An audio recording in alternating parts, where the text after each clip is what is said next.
मनु और शत्रुपा की जो द्वितीय कन्या है प्रसूति, पहले आकुति का वंश वर्णन किया, जिनका विवाह रुचि प्रजापति के साथ होता है, जिनके यहाँ भगवान नर नारायण रूप से अवतार लेके आते हैं। और फिर प्रसूति जी, प्रसूति का विवाह दक्ष प्रजापति से हुआ है।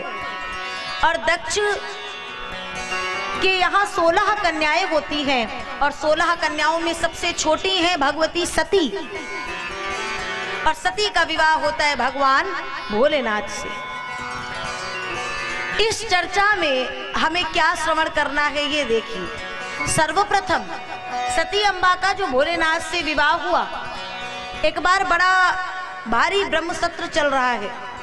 ये दक्ष प्रजापतियों के स्वामी हुए हैं, बड़ा भारी यज्ञ कराया है, अहंकार आ गया है, सबको बुलाया है, परंतु विश्वनाथ को न्योता नहीं दिया। देवता जितने हैं सब जा रहे हैं। सती अम्बा ने देखा ना, भोलेनाथ से बात बताई, ये कहाँ जा रहे हैं? सती आपके पिता दक्ष प्रजापतियों के स्वामी हुए हैं, बड़ा भारी यज्ञ करा रहे हैं, इन्हें निमंत्रित किया है, ये वहीं जा रहे हैं। अब जैसे ही सुना मानस का यह विस्तार से प्रसंग है, तो मानस की वो चौपाई जिसको कि सती अम्बा कहती हैं, बोली सती मनो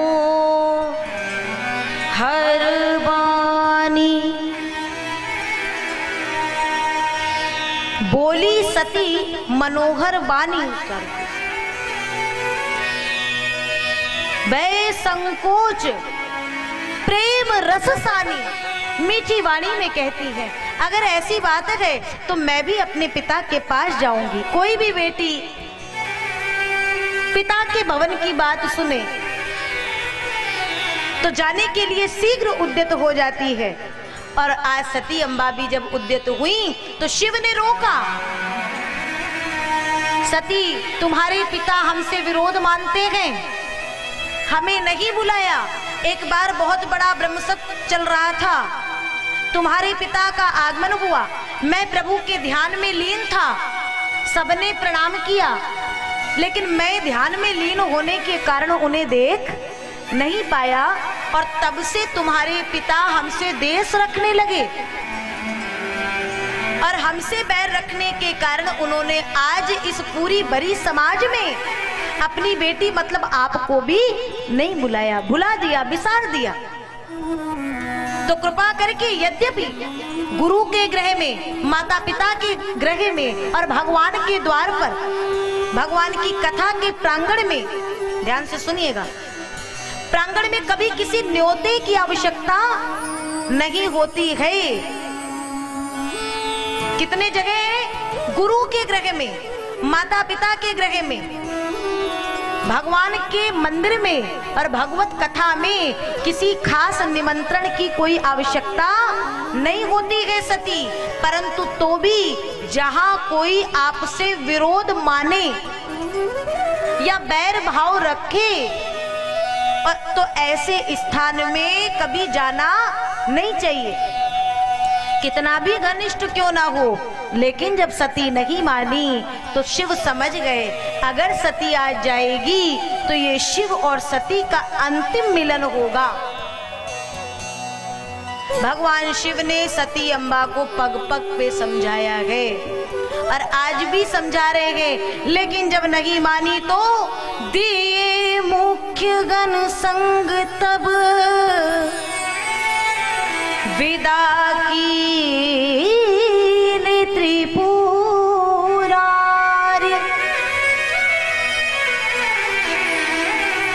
मुख्य रुद्रगणों के साथ में सती अम्बा को भेज दिए। अब देखिए, सती अम्बा जब चली और पिता के भवन में पहुंची,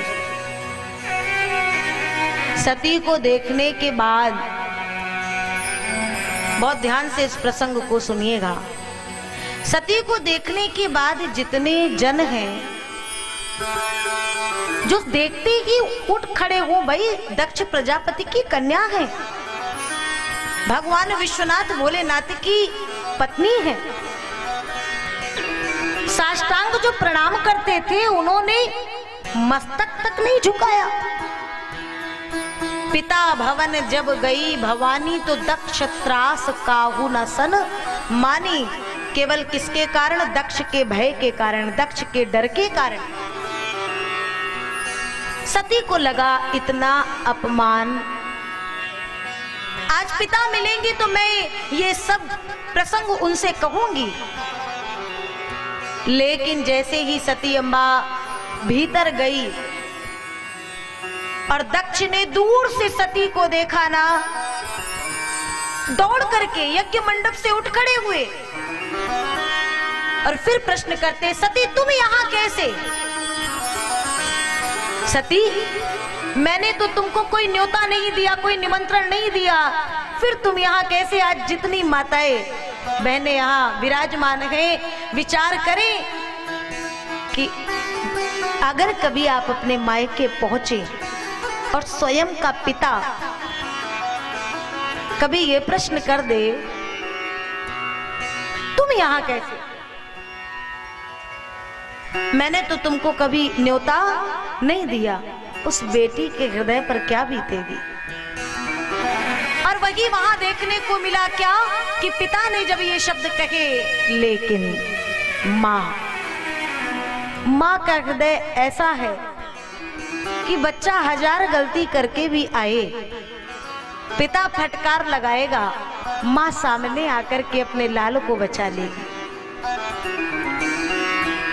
ये माँ का हृदय, माँ का वात्सल्य। माँ प्रसूति दौड़ करके आई, बिटिया को कलेजे से लगा ली। लेकिन सती अम्बा ने देखा कि मेरा अपमान हुआ, भोलेनाथ का अपमान नहीं हुआ होगा, और तुरंत यज्ञ मंडप पे जाकर के देखी तो सबका भाग पर कतहु न दीख शंभु कर भागा। और उसी समय जिसने भी शिव निंदा कही या सुनी, ध्यान देना, जहां कहीं गुरु निंदा, पिता की निंदा, देव निंदा, धर्म निंदा हो रही हो, तो जो इन निंदाओं को करता है, जितना पाप का भागी वो है, सुनने वाला उससे भी अधिक है। या तो आप में सामर्थ्य हो तो उस निंदा को वहीं बंद करा दो, और नहीं तो अपने श्रवण को, कानों को बंद करके वहां से अन्यत्र चले जाओ, ये शास्त्र कहता है। तो सती अम्मा ने कहा, जिसने निंदा कही या सुनी उसका फल उसे शीघ्र मिलेगा।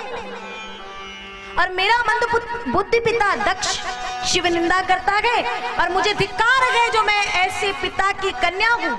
इस अपराधी शरीर को अब मैं ज्यादा देर तक रखने वाली नहीं हूँ। सतित्व की योगाग्नि को प्रकट की, उसी अग्नि में जल करके भस्म हो गई है। पूरे यज्ञ मंडप में हाहाकार मच गया।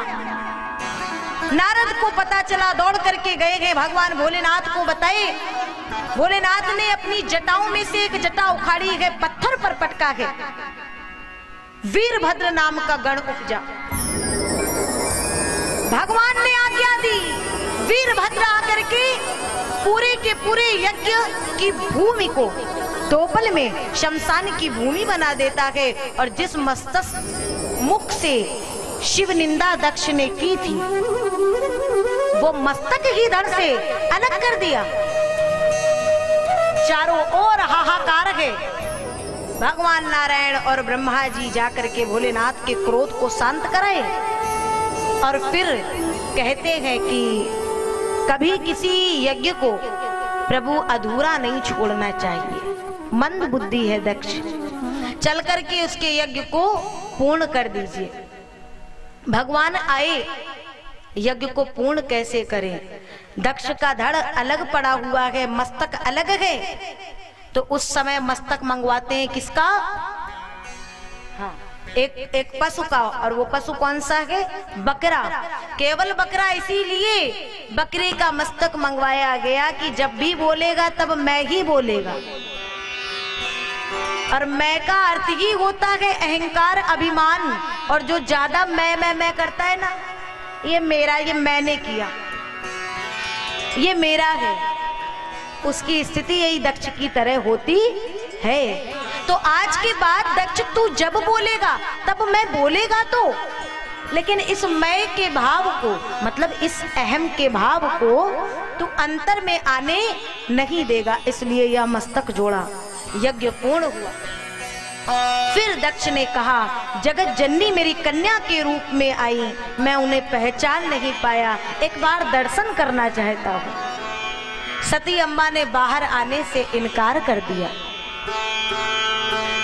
और तब जाकर के अगला जन्म उनका पार्वती जी के रूप में, हिमांचल जी की कन्या के रूप में होता है। बोलिए पार्वती अम्बा की